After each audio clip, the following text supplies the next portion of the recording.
Thank you both for being here. We certainly appreciate your wide-ranging testimony over the many challenges we faced across the globe, and as it's informed by your great experience, and we're certainly the beneficiaries of that. And in the course of your service, you've both served in positions that have depended to a great extent about partnerships with our allies around the world in the pursuit of mutual goals. And both of you today have referenced the need to maintain these global alliances in the face of diffuse threats, that we can't do it alone. So with that in mind, to achieve U.S. goals, General Petraeus, you spent many years working with our Iraqi partners to defeat extremist groups seeking to plunge that country into chaos. And to that end, today American forces are working alongside the Iraqi military to build their capacity to defeat ISIL. And as you say in your testimony, this approach that enables our local partners has allowed us to achieve a sustainable strategy in our fight against ISIL. So I'd like to go back to the President's executive order that included the ban on the entry of all Iraqis for 90 days, including, as it was first implemented, although now it's been corrected, those who have directly aided our mission in that country.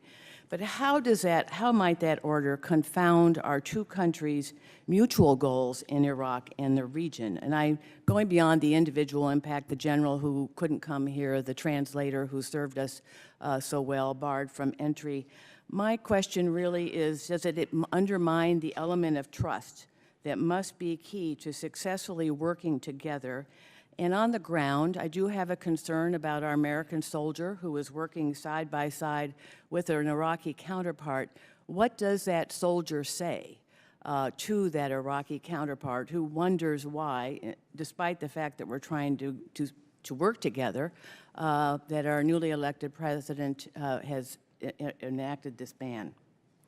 Well, clearly, again, the message has to be one that's going to reinforce and build these partnerships.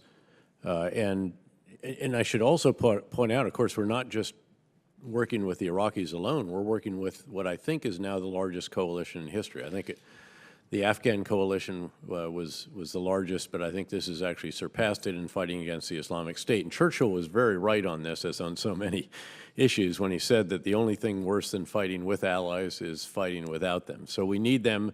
And as I mentioned, we especially need Muslim allies. Our Muslim country partners are the ones who are on the front lines, and it is, again, a struggle within their civilization, even more than it is between our civilizations, and we don't want to heighten the differences between those civilizations. Beyond that, I feel that we have a moral obligation to those who put their lives on the line and put their families at risk to serve alongside us in places like Iraq and Afghanistan. In fact, on Friday, I'm doing an event at the American Enterprise Institute that is titled Lost in Translation, and it's about these individuals that have been left behind and have had such a very difficult time to get here. Again, how we treat them will influence how others, the willingness of others to put their lives on the line and put their families at risk to serve with us as well.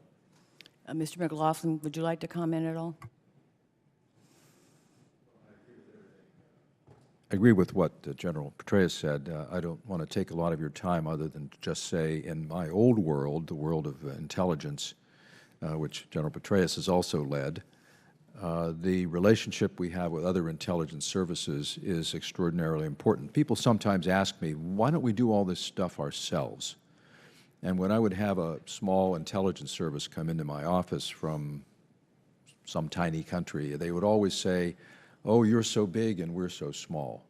And I would always say, no, where you are, you're so big and we're so small. You know your society, you know the culture, you know the streets.